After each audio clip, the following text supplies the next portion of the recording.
I went inside and saw my mum and Atakan sitting together. My mum had brought him tea. Atakan looked completely normal, like a good family friend, sipping his tea. I just stood there, looking at him like an idiot. I sat down and asked, "Why are you here?" He said, "I left something here." I said, "I didn't take anything. It was in your room." He stood up and, with a hateful look, headed for the door. I grabbed his shoulder and asked, "Where are you going, man?" He said, "If what I'm looking for isn't here, I'll look somewhere else." I said, "First, you're going to explain everything to me." My mum and dad were watching us with worried eyes. "Okay," he said, and sat back down. "Can we talk alone?" he asked. "Come," I said, and we went to the kitchen. "What was that thing under my bed?" I asked. "I found the same thing at Akif's house. Why did you do this to us?" He looked at me with a hateful stare and said, "You betrayed me." "What betrayal, man?" I asked. "We ate and drank together. What did I do to deserve this? Where did you get involved in this? You weren't like this before." He didn't seem to be listening to me. He was just thinking about what he wanted to say. He started talking about where he got the book and the necklace. He said he first started learning about these things from a girl named Is. He became close to her. This girl had an uncle who she said knew all kinds of knowledge. The man was an expert in these things, but he only used them for evil. He gave the book and the necklace to Atakan. "Were you an idiot to take them?" I asked. "Maybe he just wanted to get rid of the book, and you were the one to take it willingly." I was creating conspiracy theories in my head. He said he was interested. The man had praised the book, telling him he could do anything he wanted and become superior to everyone. He had seduced him with his snake-like tongue. The necklace was directly connected to the book. It was needed for some of the rituals. Atakan had spent hours, days, in his room trying them. The man had taught him something. If someone is with you and they do something bad to you, you can punish them with this recipe. That's why he had put the things under my and Akif's beds. "So, what did I do to betray you?" I asked. He looked me in the eye and started to tell me. For a while, I had been with a woman named Nuran. This happened when we first moved into the apartment. I would see her at the beach with her friends. I noticed she was checking me out, and my ego got a little boost. At the time, Atakan and I were very close. We were new roommates, and we thought we were hot stuff. We would drink together and were inseparable. One day, I went and hit on her. We were together for a few days, and then I left her. You could call it a bit of a low move. It turned out Atakan really liked her and wanted to be serious with her, but he hadn't said anything out of respect for me. That's when I threw her away. This happened around the time he started locking himself in his room. After that, he smiled at me but hated me. This was a big reason why he got the book. He already had family problems, and he couldn't handle me, whom he saw as his closest friend, doing that. If I had known, I would never have been with that girl. Atakan was crying and talking at the same time. "So, do you still hate me?" I asked. I couldn't see the hatred in his eyes anymore. They were the eyes of a broken man. "You got more than you bargained for," he said. "Atakan," I begged, "I have been suffering for weeks. I've seen things I can't even imagine. Save me." He said, "I can't." "What are you talking about?" I asked. "What are you saying? I'm trapped in this dream world. I can't tell anyone. I don't know where they'll come from.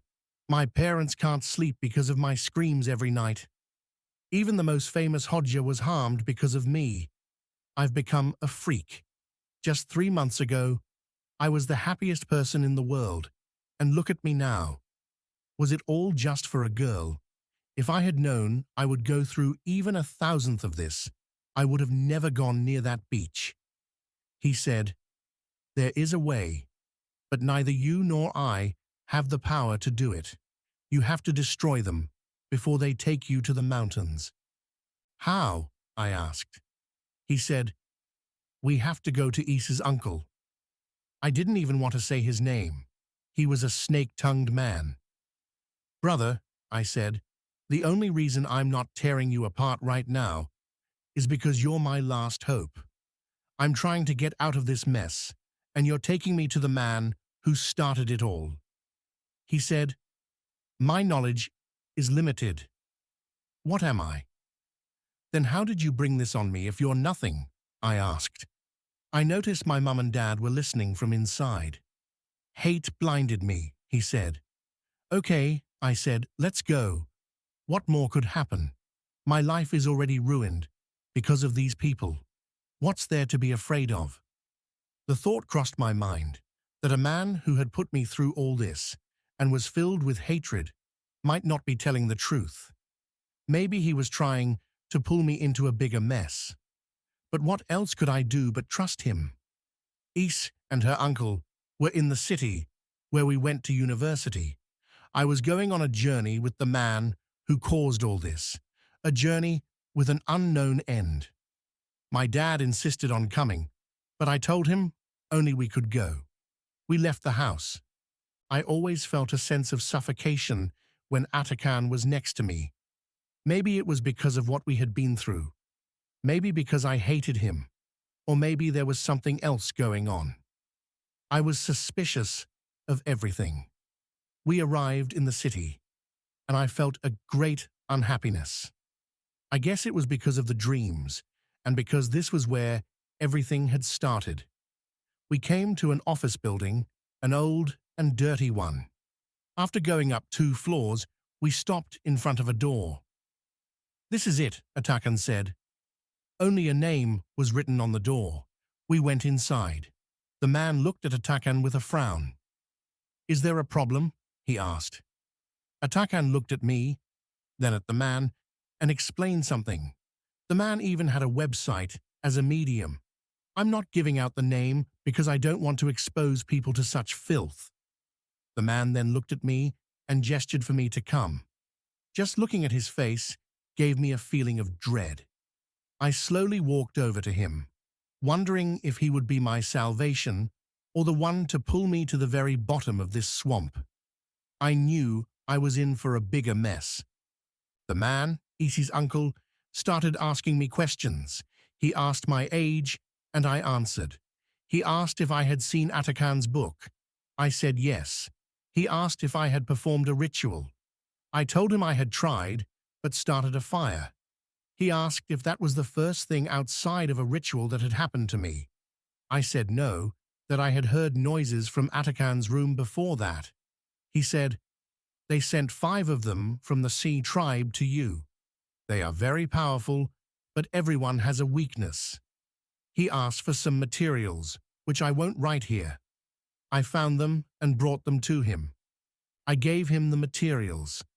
There was a room in the back, about 30 square meters, with bricked-up windows. It was dark and oppressive. He turned on the light. Even with the light on, the oppressive atmosphere didn't go away. Maybe it was because of the countless rituals that had been performed there. The sins clung to every corner of the room, like spider webs. The room was mostly empty, except for a table in one corner.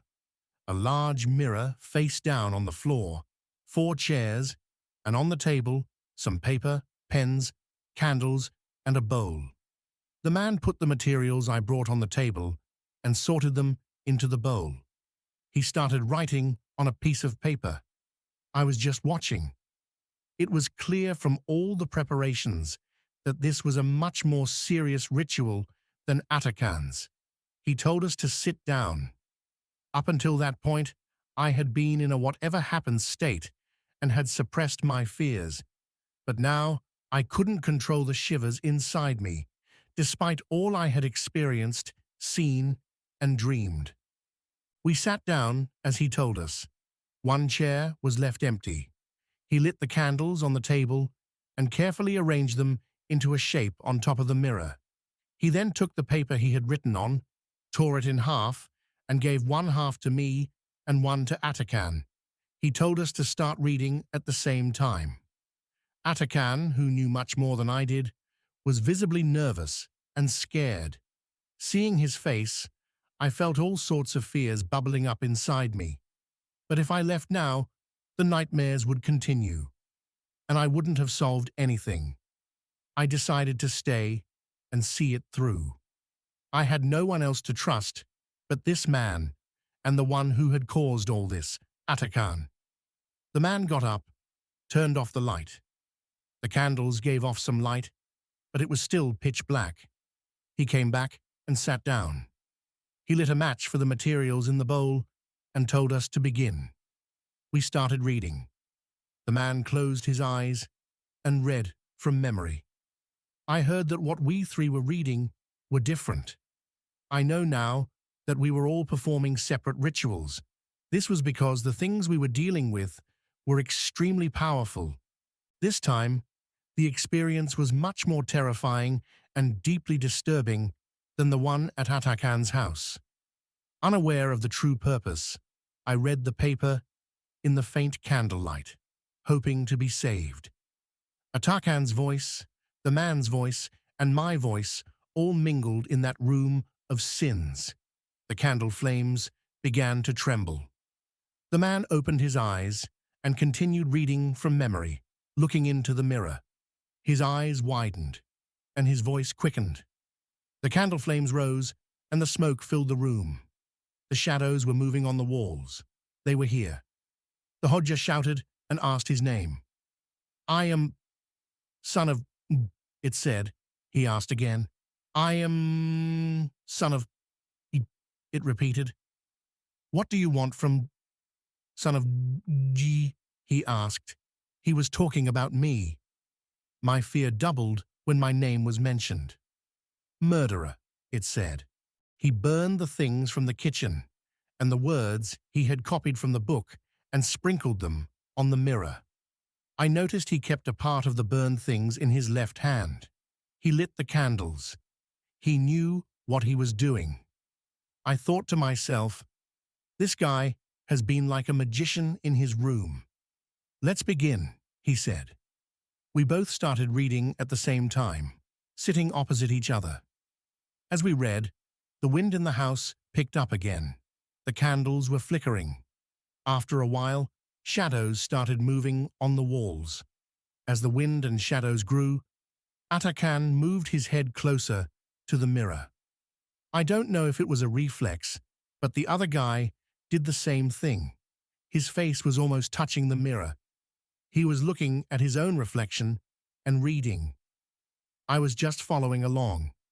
Maybe I thought he was reading to his reflection, but maybe he wasn't looking at himself. He was reading with fear in his eyes, as if someone was watching him. He got faster and faster, then broke away from me and started reading very fast on his own. I knew we were at the end when he said the names, just like the other man had. Atakan fell silent. He just lowered his head and looked at the mirror. Then he raised his head and said, "Introduce yourself." I was only saying the words. I didn't know anything else. I was doing it to be free.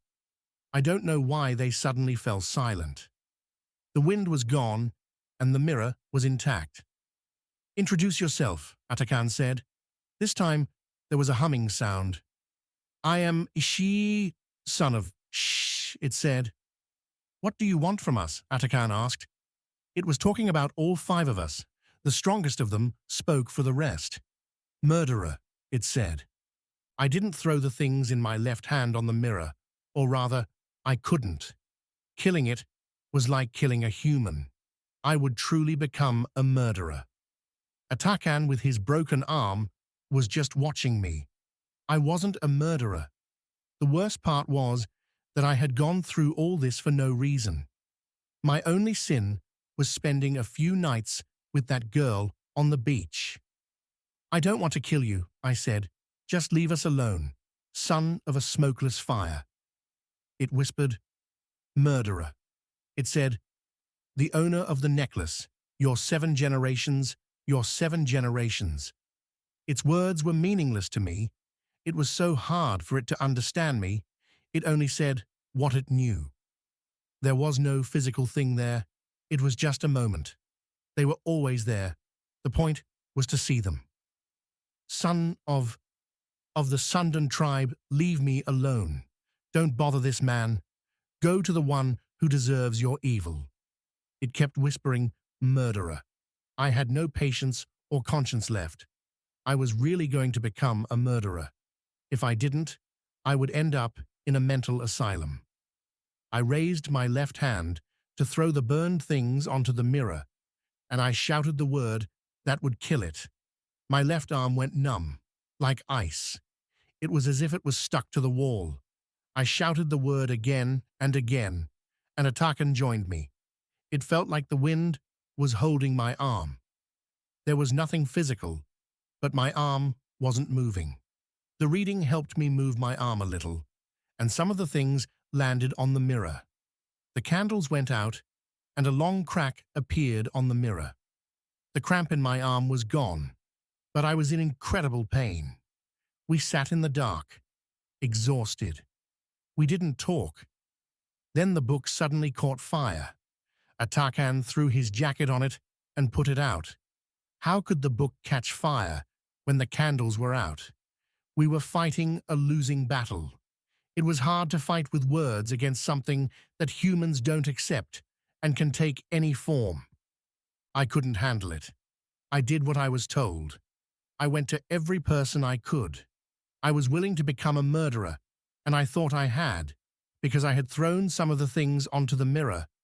But if they were all gone, why did the book burn? I asked Atakan. He said, "They leave, but their evil remains. They will follow your 7 generations and your family forever. They will never leave you alone." Was I never going to be a normal person again? This thought could drive a person insane. I was in reality, and they were never going to leave me. Would amulets and prayers not work? Would their descendants follow me with more hatred every time I tried to destroy them? What was the point of living? I was turning into a maniac. I might not be able to tell the difference between dreams and reality anymore, because that was the fate of those who couldn't escape them. They would start to see them as their family and live with them. I suggested burning the book, but Atakan refused. He said it would be useful. "Let's just burn it and end everything," I said. "Do you think everything will end when we burn the book?" he asked. "Won't it?" I asked. "No," he said. We cleaned up and sat down to talk. "Man," I said, "isn't your knowledge limited?" "Of course, there are people who know more than me," he said. "Then why do we always do what you say? How are we going to get rid of them with your limited knowledge? Let's go to someone who knows more and show them the book." He was looking away when I mentioned the book. It was obvious he wanted to keep it for himself. "Let's not make things worse. We can handle it ourselves. Everything is in this book. We can translate it," he said. As soon as he finished his sentence, I took the book from him. If he had made any move, I would have broken his other arm. He didn't say anything. "First thing in the morning, we're going to the Hodja," I said. His face soured when I said Hodja. "What Hodja?" he asked. "An old, knowledgeable man who lives in a village. I haven't visited him in a long time because of you. We'll show him the book. Maybe he's our cure," I said. He didn't say anything and just sat there. He was going to come with me, like a donkey. We sat in silence.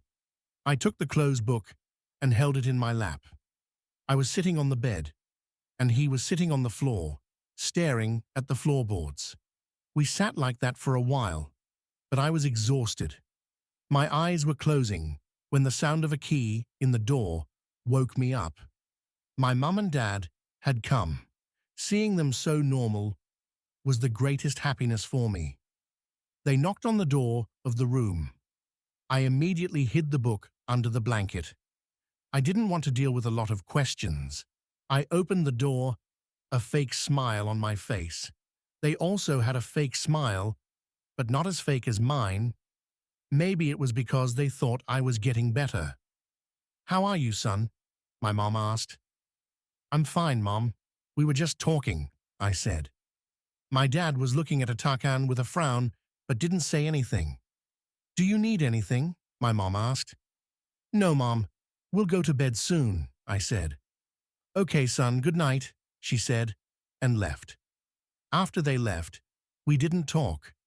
My eyes were slowly closing again, but I couldn't let them. I couldn't trust the man next to me. With these thoughts, I tried to stay awake. The weight of the days I had been through and the lack of sleep won. I hadn't had a dream in a long time. When I woke up, it was a beautiful day, full of sunlight. But something was strange. This wasn't my room. It was the Hodges' house.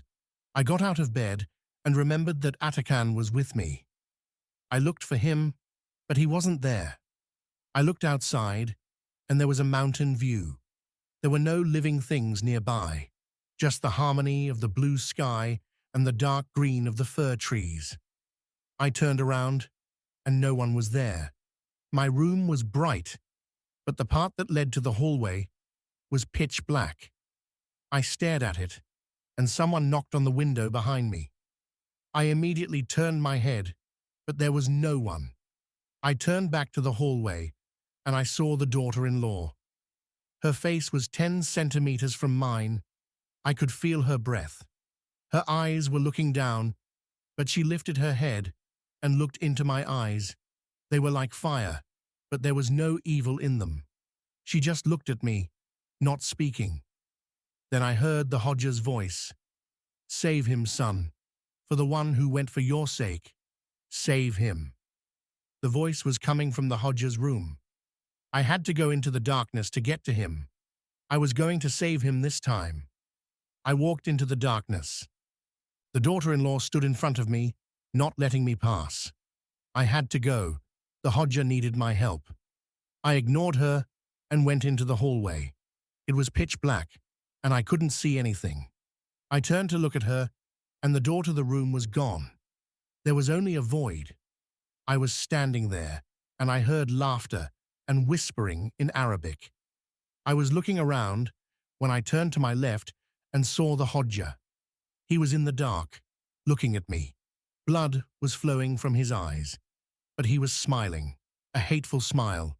He was speaking Arabic, his voice very strained.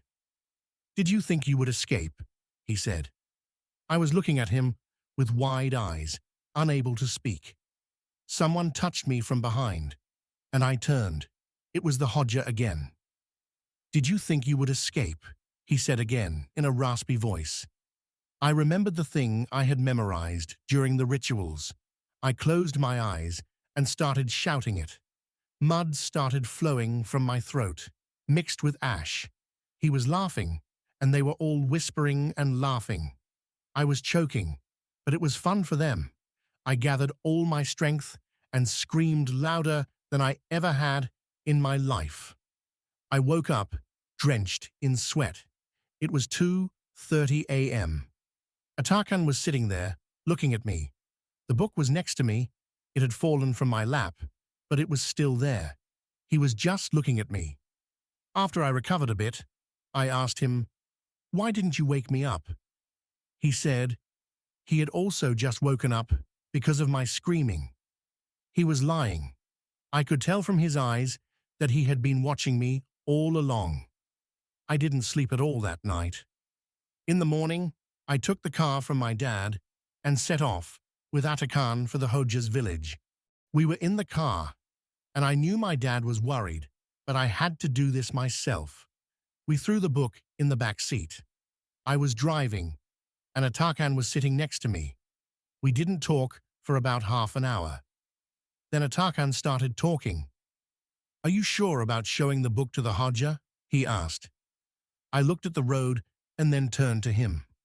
Brother, I said, this time, it's my way. If you don't want to come, I'll stop the car, and you can get out and hitchhike. He didn't say anything. We didn't talk for the rest of the way. We arrived at the village. The weather was cloudy, and it often rained there. We stopped in front of the Hodja's house and knocked, but no one answered. I knocked again, and still no answer. I said, let's go in. He must be chopping wood. I tried the doorknob, but it was locked. Why is the door locked? I wondered. Let's sit in the garden and wait, I said. We sat down, and I held the book in my hand, waiting for the Hodja.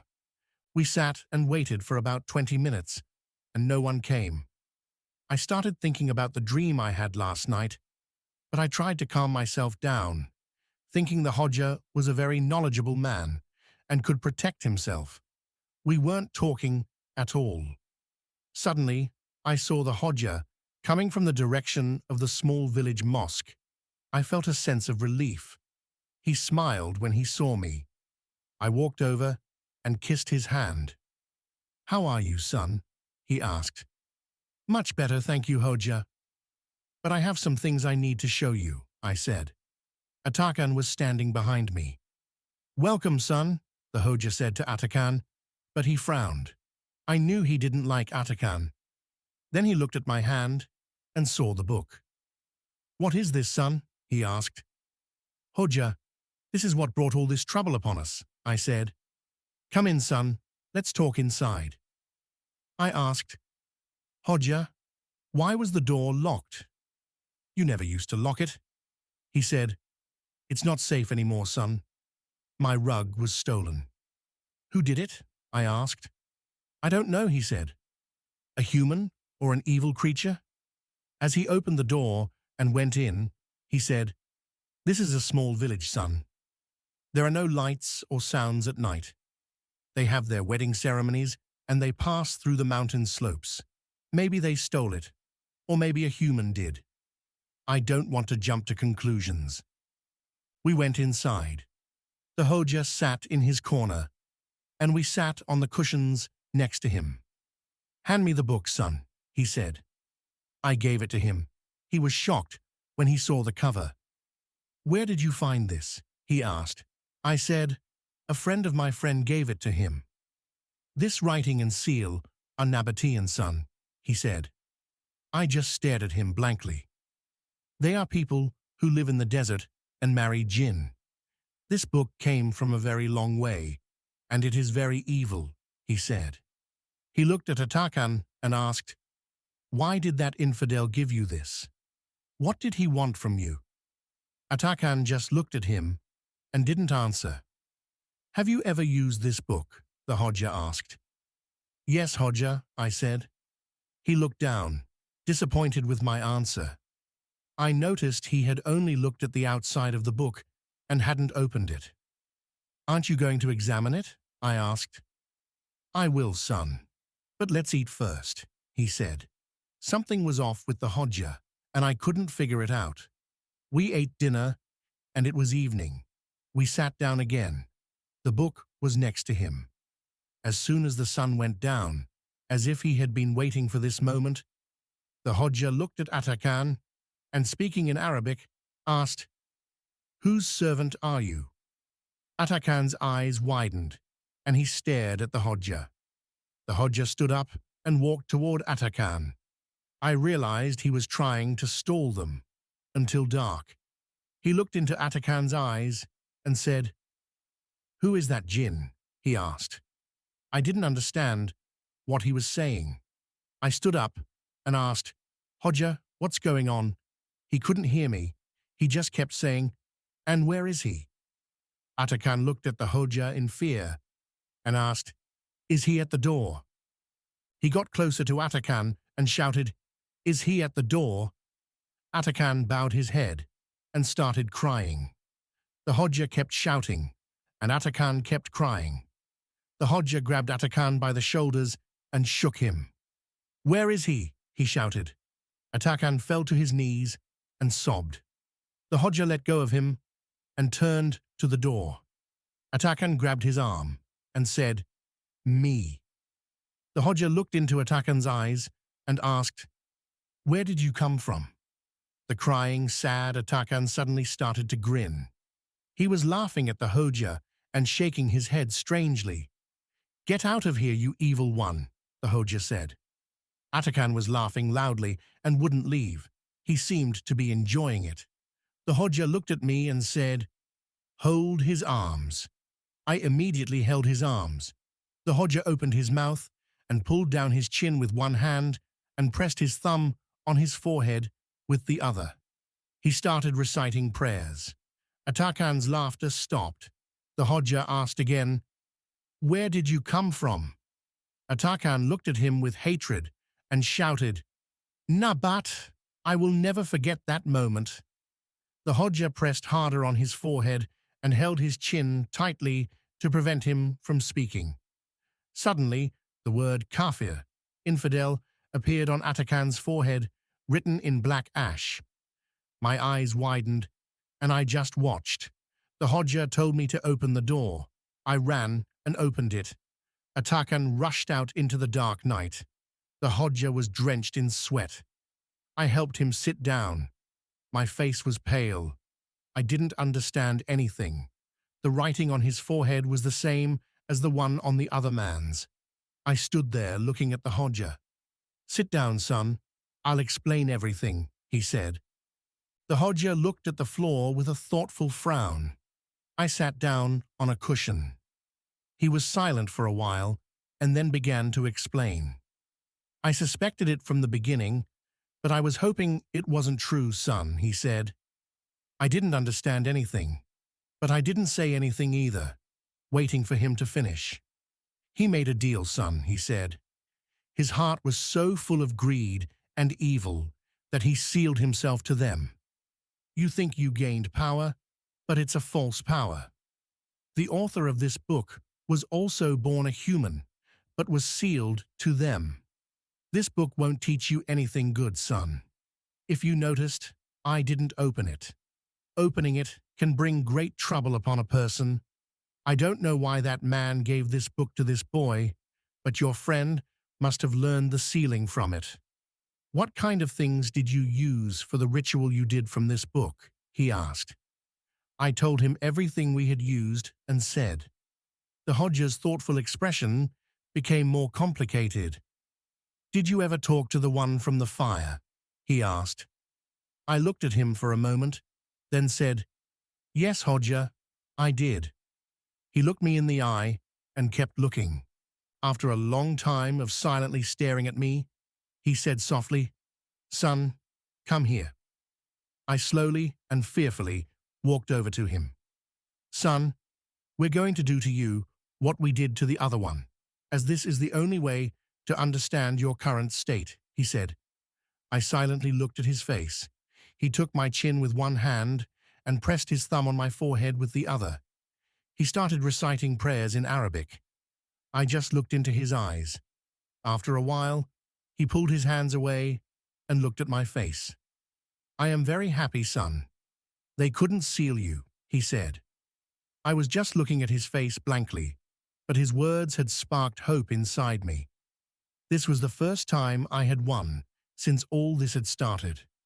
After a brief silence, I asked, "Hodja, where did Atakan go? What's his condition? Will he get better?" "I'll talk about that, son, but he can't go anywhere. He can't be separated from this book," he said. He then went to the door, opened it, and called me. I went to him. He pointed to Atakan. In the dark, I could barely make out Atakan leaning against the wall outside, shaking his head. He looked pathetic, paying for his actions. On one hand, I felt sorry for him. We went outside. Since it was a small village, there were no lights. The street lights were broken or had no electricity. The Hodja took Atakan by his good arm. "Come, son," he said, and we brought him inside. "How do you feel?" the Hodja asked. His face was pale, and he just stayed silent. The Hodja told me to go to his room and get an amulet from under the rug. I brought it to him. The Hodja turned to Atakan and said, "Come, son, wear this." He shook his head and said no. The Hodja kept asking him to wear it gently, but he kept refusing. The Hodja looked at me and signaled me to hold him. I immediately grabbed his arms. As the Hodja got closer with the amulet, Atakan started screaming, as if he was being stabbed with knives. When the Hodja put the amulet on him, he stopped screaming, and it was as if all his strength had left him. We helped him sit down on a cushion. The Hodja told me to get some water. I brought it and gave it to Atakan. Then he patted his head and said, "Ah, my son, why did you get involved in so much evil? You're just a young boy." Atakan seemed better now and less scared. The Hodja gave him some advice. "If anyone tells you to take this amulet off, including your parents, don't. If someone in the form of your family comes to you and tells you to take it off, recite what I taught you and don't listen to them." Atakan was listening carefully. "Hodja," I said, "what would happen if we took this book and burned it in the dark right now?" "Your friend would also burn, son," he said. "Not physically, but in another way." "What should we do then?" I asked. "We will make a deal, son," he said.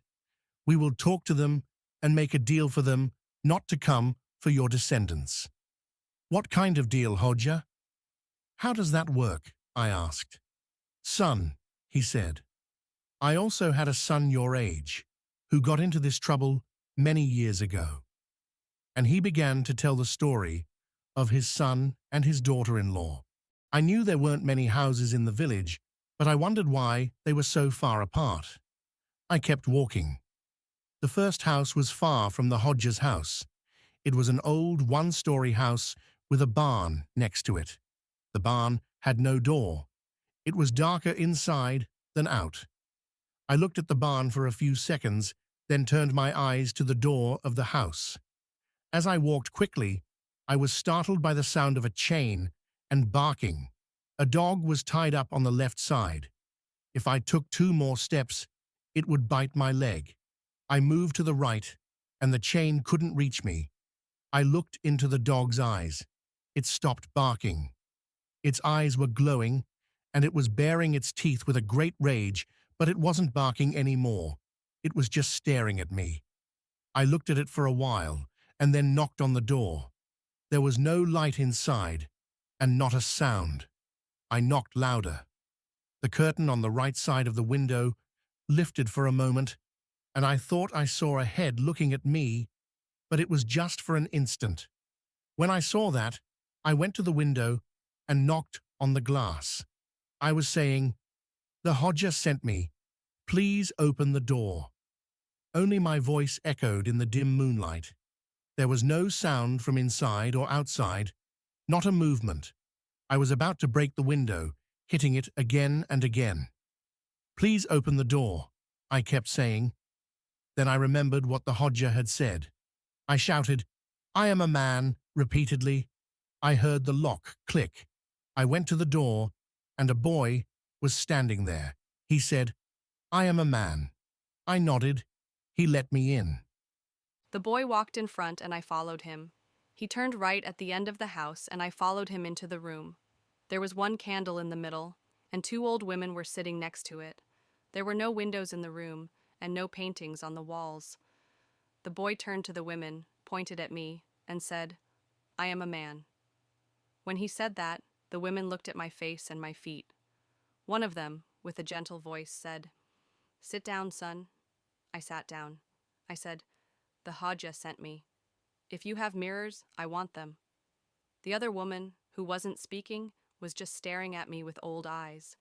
The one who spoke said, "Is it for good or evil?" I said, "Evil." Her face fell. "We don't keep mirrors in our house, son," she said. "We put them all in the barn. You can get them from there." She said something in Arabic to the boy and gestured to me as if to say, "Help him." The boy asked me to follow him. I got up. Just as I was about to leave the room, the woman who hadn't spoken before suddenly said to me, The one with you can't enter our house, but he's waiting for you at the door. Why is he with you?" My tongue was tied. "Who do you mean?" I asked. "The one waiting for you at the door. He's looking at the dog right now." "I'm alone," I said.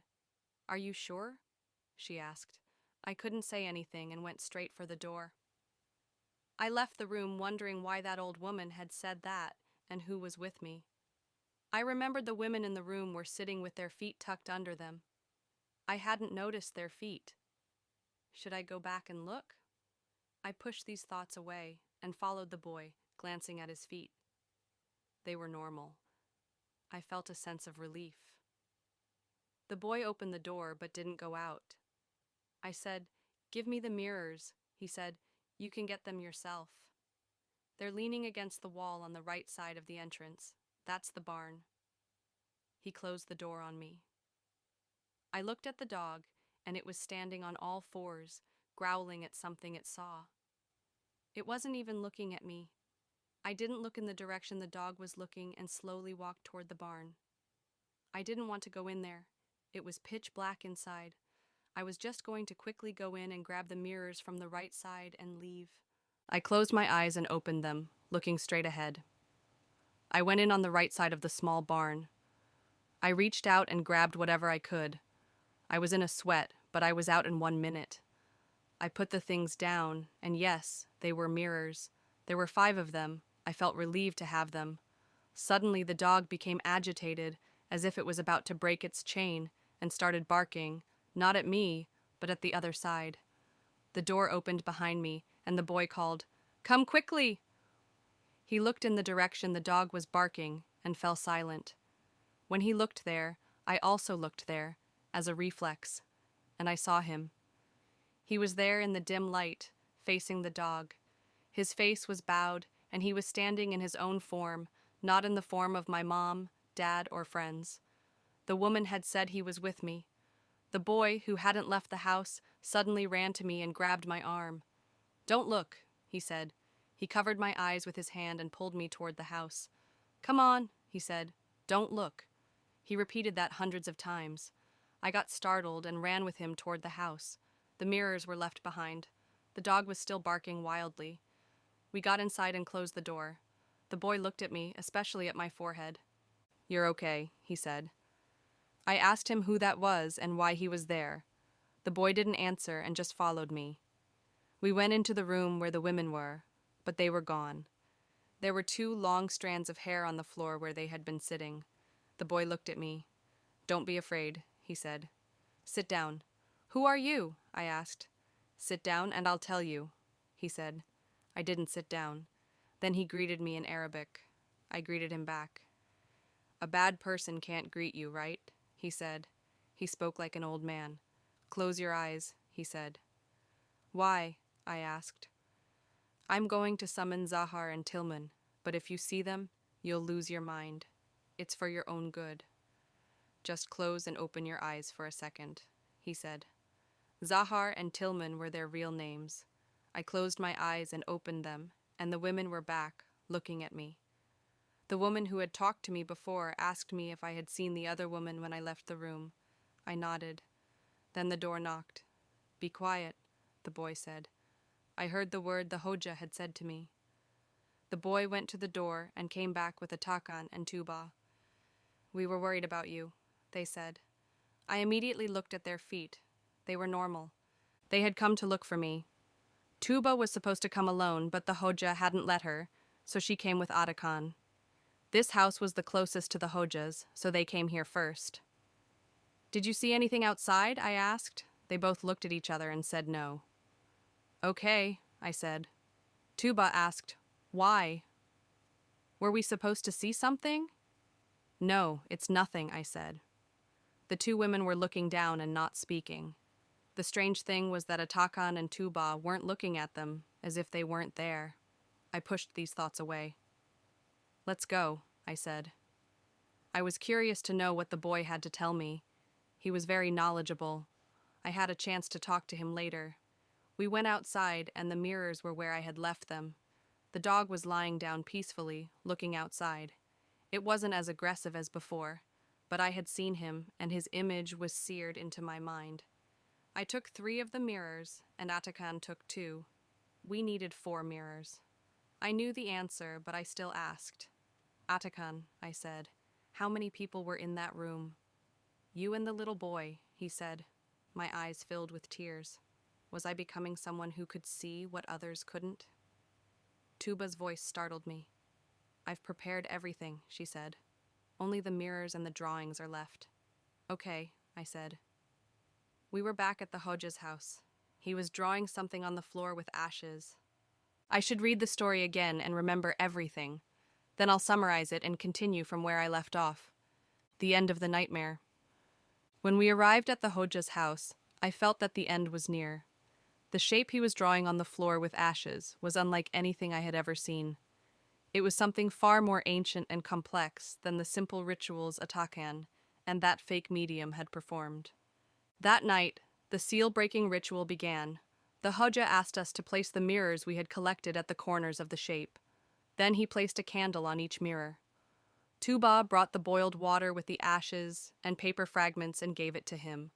The Hodja poured the water into the center of the shape and began reciting something in a loud Arabic voice. As the candles flared, the air in the room became heavy. The Hodja's voice became a whispering echo that grew louder and stronger. The shadows reflected in the mirrors were much clearer and more terrifying than anything I had seen before. I heard a whisper saying, "Murderer." The Hodja said, "I brought you here because this is our last negotiation. I have given you the murderer of your son, but you will leave this man alone." The Hodja, out of the grief of losing his own son, had surrendered to the jinn and had bound them to himself. What had happened to me was a form of torture they were inflicting on him. They had kept his son in their world, and he had lost his son by surrendering to them. He had made a deal with them to get his son back, accepting the burden of my curse. That day, I understood what Tuba's father had meant by, "Where did you get involved in these plagues?" I was not a murderer. I was just a bargaining chip. The Hodja was now summoning their most powerful member. O son of smokeless fire, you will honor our pact. This is your last chance, or the seal will be broken, and you will not escape my wrath. As the Hodja spoke, smoke rose from the water and slowly took shape. Atakan was trembling. I looked at the Hodja's face, and for a moment I saw the flame I had seen in his eyes, but it was not a fire of hatred, but a fire of triumph. The Hodja was using his power to bind the jinn that were tormenting me. When the Hodja spoke his final words, the smoke transformed into the shape of a mirror and disappeared into the mirror. The surface of the mirror began to ripple like water. In the smoke, I saw the faces of Atakan and the others. They were all looking at me with fear in their eyes. Then, Atakan's face disappeared with the smoke. The Hodja collapsed to the floor, exhausted, a bead of sweat on his forehead. I looked at Atakan, who was still on his knees, trembling. There was a scar on his face, like the crack on the mirror. The Hodja turned to him and said, "Your punishment is to live with this curse. You will bear this scar forever and pay for what you have done." In the morning, we all got in the car, exhausted. Atakan, after the scar appeared on the mirror, never said another word. It was as if his soul had been taken. He was now the embodiment of my nightmares, my pain. From that day on, I never had those nightmares again, nor did I encounter those entities. Sometimes when I pass by a mirror, I feel like I see Atakan's reflection.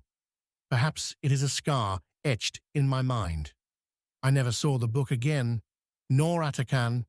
He continued to live with his curse and his family. I went back to my university life and tried to live a normal life under the shadow of this event.